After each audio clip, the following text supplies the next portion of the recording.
I know you're also an entrepreneur. What businesses do you own, or have you owned? So the comedy club, the Idiot Box Comedy Club. Yeah. And But you guys opened that, what, 20 years ago? Ish. Yeah, so Yeah. it's closer to 20 than it is 15 now, but it's in between those two. And that's sort of a and- passion business, right? What's that? That- Yes, definitely. yeah. Yeah, we do that for the love of it. We've had good years, we've had bad years. Yeah. Part of the problem is that we also run the business like it's a one of it's a business of passion. Yeah, yeah. Right, because if we would have made very different decisions. We probably would have been less supportive of the comedy community if we had to feed the kids on that money, because we would have we'd have had less options about how we run the business. So Right. I don't have any issues around the choices that we made, because the choices that we made allow us to do shows that would feature local and regional people on every Friday night for the most part, and then bring in people occasionally.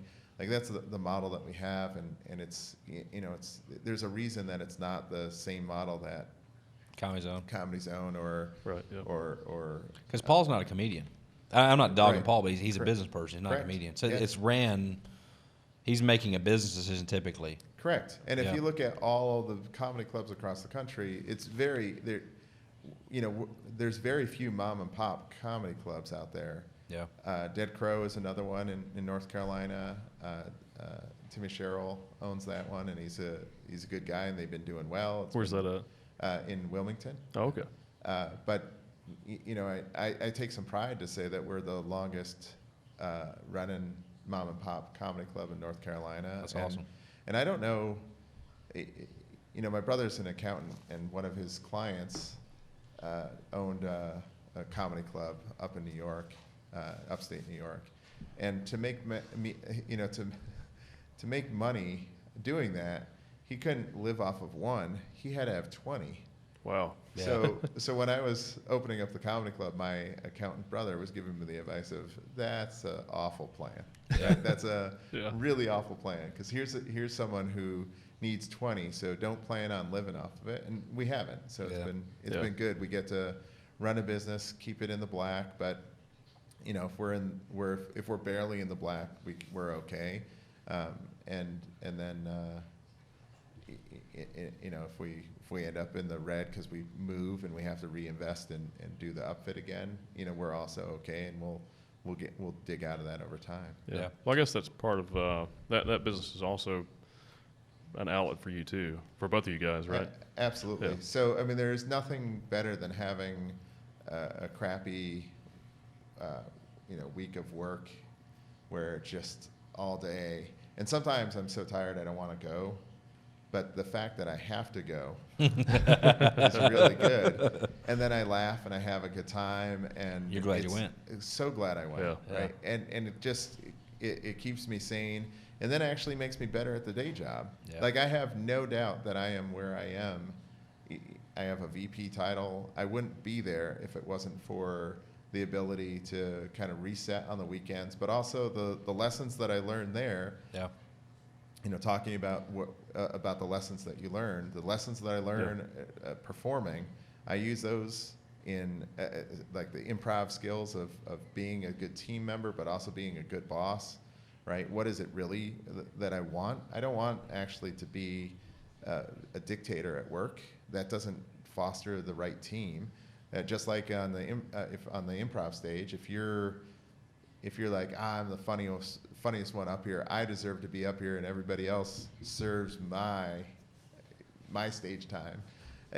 There's so many managers out there that's how they run their teams. Yeah. Versus, how do you empower everybody on the team to be the best team member for the sake of the team? And that's really Right. something that I learned so much from performing with other people and finding out what their purpose was on stage. And I don't mean it's a single purpose, but like, what do they bring to the table that's unique? Right. And then you get that heterogeneity. It's the same kind of thing when you have a team that's built up on one person, whether it's a improv show or whether it's in business.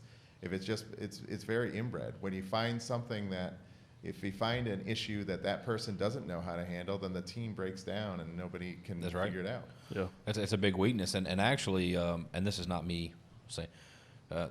Sometimes I feel like I'm wearing I'm wearing too many hats. Neil's wearing too many hats sometimes, and I go that very thing. Like if for some reason, if I own a business that does not operate or doesn't function properly without me there with every waking second, then really what I own is a job.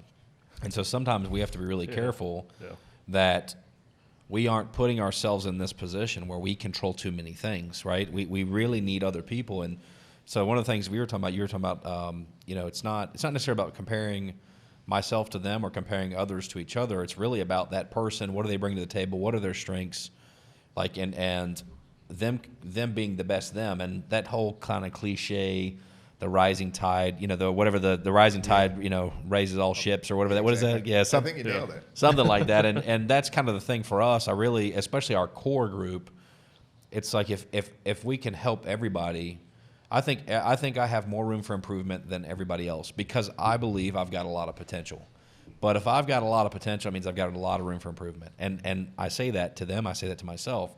And so for me, it's not about comparing these guys amongst themselves or ladies. It's about, hey, what is your potential? What is it you hope to accomplish? What are your strengths? What are some things you want to work on?